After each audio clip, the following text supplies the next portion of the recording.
দেখতে দেখতে আবারও চলে আসলো রমজান মাস। আবারও চলে আসবে ঈদ, আবারও চলে যাবে ঈদ রমজান।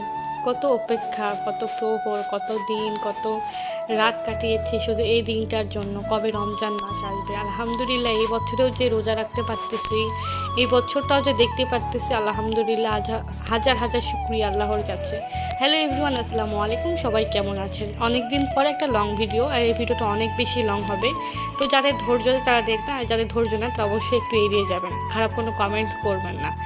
আর আজকে হচ্ছে আমরা নানুর বাসায় আসছি। নানুর বাসায় এসে দেখি ওরা হচ্ছে ইফতারের আয়োজন করা হয়েছে। আর এখানেও অনেক সকাল আমরা আসছি, আসার পর দেখি সব কিছু রেডি। এখন হচ্ছে শুধু রান্না করবে। এখন আসরে আজান পার হয়ে প্রায় কাছাকাছি হয়ে গেছে। এখন বাবুর্চি নিয়ে আসছে, গ্রামের বাবুর্চি।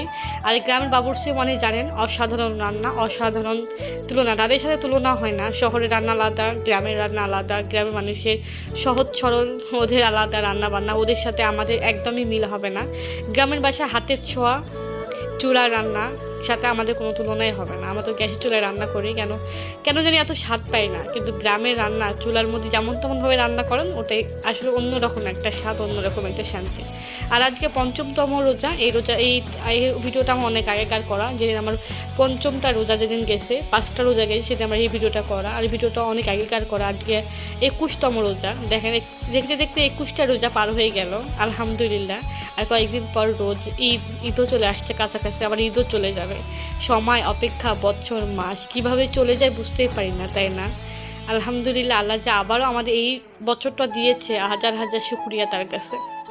আর এখানে হচ্ছে আমার গ্রামের বাসায় ম্যাক্সিমাম পাঁচবিবি শহরে ম্যাক্সিমাম হচ্ছে ওরা পোলাও রান্না করে, মানে হচ্ছে চালের ভাতের চাল দিয়ে, আর হচ্ছে মুরগির গোশ হোক, আর হচ্ছে গরুর গোশ দিয়ে তারা পোলাওটা বেশি পছন্দ করে, মানে ভাতের চাল দিয়ে। আর এখানে আমি টুকটাক হচ্ছে কাজ করতেছি, আমি তাই বসে থাকবো না, মানে এখন প্রায় রান্না বান্না শেষ। আর এখন হচ্ছে ইফতারি দেওয়া হবে। আর আমরা সবাই মিলে একসঙ্গে কাজ করি, এটা এত ভালো লাগে। কিন্তু শহরের মানুষের এরকম নিয়মটা না। কোনো বাসায় অনুষ্ঠান করলে একা একাই করতে হয়, ওই রকম আনন্দ পাওয়া যায় না। কিন্তু গ্রামে সবাই মিলে মিলেমিশে কাজ করে এইরকম একটা শান্তি, এইরকম একটা আনন্দ কেন জানি কোথাও পাওয়া যায় না। আর গ্রামে আসার পর আমার এত ভালো লাগে, সবার সাথে গল্প করেই ভালো লাগে। আর শহরে বাসায় একা একা কেন জানি ভালো লাগে না। তো এখানে হচ্ছে প্রায় রান্না শেষ। এত ইমোশনাল কথা বাদ দিয়ে এখন মেন কথা বলি, রান্না এখন প্রায় শেষ। এখন দেখতেছেন এত মজা হয়েছে, মানে খাবারটা এত মজা হয়েছিল, দেখেও এত ভালো লাগতেছিল যে কখন আমরা খাবো। আর প্রথম রোজা একটু বেশি খারাপ লাগে, প্রথম রোজা একটু বেশি ক্ষুধা লাগে, কিন্তু আলহামদুলিল্লাহ তবু হচ্ছে রোজা থাকতে পারতেছি। আর এখন রান্নাবান্না প্রায় শেষ। এখন হচ্ছে আমার বড় ভাবি, উনি হচ্ছে বুটটা হচ্ছে আলু দিয়ে রান্না করা হয়েছে, আলহামদুলিল্লাহ অনেক সুন্দর মজা হয়েছিল। এখন ইনি হচ্ছে সব কিছু রেডি করে দিচ্ছে। এখন মসজিদে নিয়ে যাবে গামলা ভর্তি করে, মসজিদে কিছু নিয়ে যাবে, বাসায় কিছু রাখবে, আমাদের বাসার লোকজন কিছু খাবে, আবার হচ্ছে গ্রামের প্রতিটা বাড়িতে দিবে। এই জিনিসটা আমার এত ভালো লাগে যে প্রতিটা খাবার যদি কখনো মিলাদ মাহফিল করা হয়, তখন প্রতিটা বাড়িতে তারা হচ্ছে খাবার দিয়ে সেই খাবারটা আনন্দ করে খায়। এই জিনিসটা অনেক বেশি ভালো লাগে। এখন আমিও যাচ্ছি ওদের সাথে, মানে আমার আনন্দ লাগতেছে, এত রোজা থেকে আসছি কিন্তু তবু হাঁটতে কেন যে ভালো লাগতেছে। প্রতিটা বাসায় এরকম করে আমি আর ভাবি দিতে যাচ্ছি, আর ভালো লাগতেছিল।